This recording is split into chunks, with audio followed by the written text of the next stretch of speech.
हिंदवी स्वराज्याचा विचार शिवाय राहत नाही अशी ताकद गोळेकर मॅडम माझ्या सुनेवर बलात्कार केला. एका वेळेस घेऊ शकतात आणि राजांच्या डोळ्यामधून सुद्धा अश्रू घ्या. काही जरी झालं तरी राजाला रडायचं नसतं. किती जरी मोठं संकट आलं तरी राजानं खचायचं नसतं. काही जरी झालं, किती जरी मोठं आव्हान आलं तरी राजानं ते पेलायचं असतं. हा संस्कार अफजल खान प्रतापगडाच्या पायथ्याशी होता. महाराज प्रतापगड ओढून खाली गेला. बघता बघता तर सध्या आम्ही छत्रपती श्री संभाजी महाराजांचे दर्शन वडूमधून घेऊन आता चाललो आहे तुळापूरला, जिथे की 3 नद्या संगम आहे तिथले दर्शन घेणार आहे. तर सध्याला इथं वडूमध्ये तर खूप गर्दी होती, पण आता तिथं कसं आहे काय नियोजन बघूया. चला.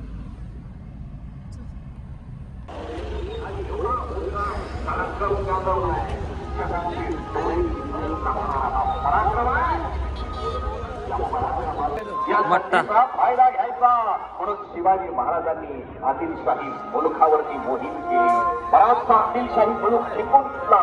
कोल्हापूर घेतलं, पन्हाळा किल्ला जिंकून घेतला आणि शिवराय पन्हाळ्यावरती असताना सिद्धी जोहरनं पन्हाळ्याला वेढा घातला. तब्बल 4-4.5 महिने पुन्हा महाराज पन्हाळ्यावरती अडकून पडले आणि महाराजांना घरी परत यायचा हिंदवी स्वराज्याचा विचार तिथल्या जनमानसाच्या काळजात पोहोचला. शाहिराजींना आणि अशा असंख्य शाहिरांनी गावागावात जाऊन वस्ती वस्तीवरती जाऊन शिवाजी महाराजांचे पोवाडे गायले. स्वराज्य म्हणजे काय, स्वराज्य कशासाठी आणि स्वराज्य मिळवण्यासाठी आपण काय करायचं विचार तिथल्या प्रत्येकाच्या काळजामध्ये रुजवला. आणि पुढं कुणीतरी झाल्याशिवाय राहत नाही अशी ताकद या महाराष्ट्राच्या मातीतून जन्माला आलेल्या या लोककलेमध्ये आहे. या लोककलेला अफजल खान प्रतापगडाच्या पायथ्याशी होता. महाराज प्रतापगड ओढून खाली गेला. बघता बघता त्याच्या डोळ्यामध्ये सूर्य चमकतील आणि महाराज म्हणजे कसे किती तयारीनं किती जणांसोबत येत आहे त्याच्याला कळणारच नाही. दुपारची वेळ निवडली. शिवाजी महाराजांनी ही दुपारी 12 ते 2 या दरम्यान झालेली आहे.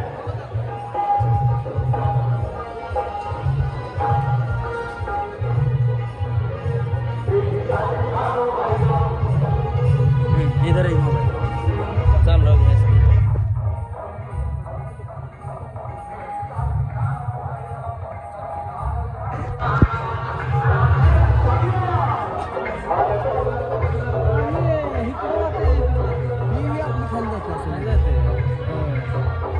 भीमा नदी कुणीकडे जाते? भीमा कुणीकडले कुठला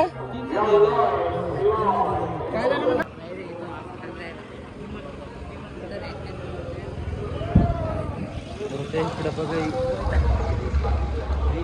इंद्रायणी बहमान पवित्र श्रीक्षेत्र श्रेणीचा संगम.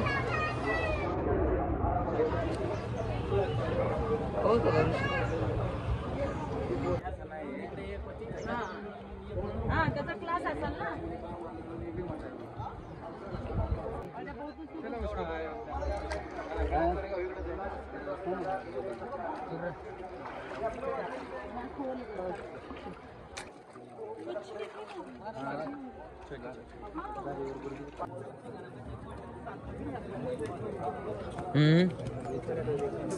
काय विषय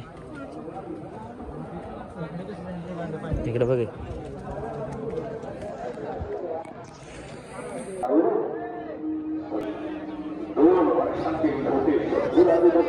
चल संगमेश्वर मंदिराचं दर्शन घेऊया.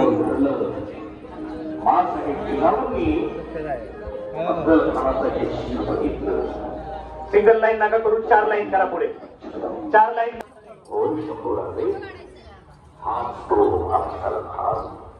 अरे हा अफजल खान तर एवढा आहे कितीतरी मोठा आहे. पण पोरांनी तुमच्या आबासाहेबांना जमेल तेवढा खान त्यांनी कापून आणलाय. उरलेला खान तुम्ही कापून आणा. वयाच्या अवघ्या दुसऱ्या वर्षी त्यानं आयुष्यात काय करायचंय जो माझ्या आबासाहेबांच्या स्वराज्यावर जाणून येईल. अठरा दगड जातीच्या मावेऱ्यामध्ये या हिंदवी जाणून येईल. तो खान आम्ही कापून आणणार. उरलेला अख्खाचा अख्खा खान आम्हीच कापून आणणार. आणि वयाच्या दुसऱ्या वर्षी खऱ्या छत्रपती गोळेकर मॅडम माझ्या सुनेवर बलात्कार केला. माझ्या समोर माझ्या सुनेवर बलात्कार केला. माझ्या नातवाचं शिर छाटलं आणि त्याचं घर एका कुडकीला अडकवलं. तिला विहिरी कोणी मारून जीव दिला राजा. आणि माझा पोरगा माझा निरोप. चला पुढे चला. एका वेळेस 4 जण दर्शन घेते. चला पुढे. चला ताई पुढे. चला पुढे. थांबा ताई त्यांना येऊ द्या. ताई थांबा त्यांना येऊ द्या पुढे. चला या. तुझ्या शंभराला बघितलं मला माझा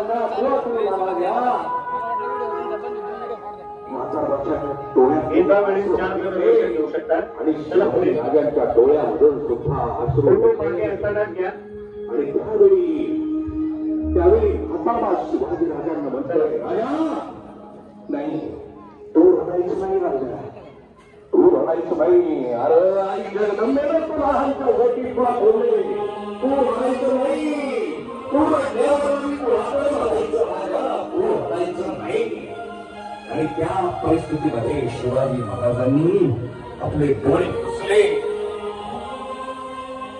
काही जरी झालं तरी राजानं रडायचं नसतं. किती जरी मोठं संकट आलं तरी राजानं खचायचं नसतं. काही जरी झालं किती जरी मोठं आव्हान आलं तरी राजानं ते पेलायचं असतं. हा संस्कार. तर छत्रपती श्री संभाजी महाराजांचे समाधी स्थळ वडू करून नंतर तुळापूरला जाऊन आता सध्याला आम्ही चालू आहे छत्रपती संभाजी महाराजांची जन्मभूमी म्हणजेच किल्ले पुरंदरवर चालवलं आहे. तर जेवढं मला जमतंय तेवढं मी तुम्हाला सांगायचा प्रयत्न करतो. कारण की विषय काय झाला आहे माहिती आहे का, आज 29 तारीख आणि त्यात छत्रपती श्री संभाजी महाराजांची मृत्यूदिन असल्यामुळे आज भयानक गर्दी होती. त्यामुळे काय मी तुम्हाला नीट दाखवू शकू नाही. किंवा म्हणजे विषय काय झाला आहे, गर्दी इतकी भयानक आहे काय आपल्याला म्हणजे व्ह्यू पण घेता येत नाही. काही विषय म्हणजे मोबाईल चंगराचिंगरीत चालू आहे सध्या. त्यामुळे जेवढं दाखवता येईल तेवढं दाखवता आले. तर व्हिडिओ कसा वाटला ते सांगा ना. आता इथून मोरे पुरंदरवर गेल्यानंतर तुम्हाला व्हिडिओ दाखवतो ते कसा वाटला तेही कमेंट करून सांगा.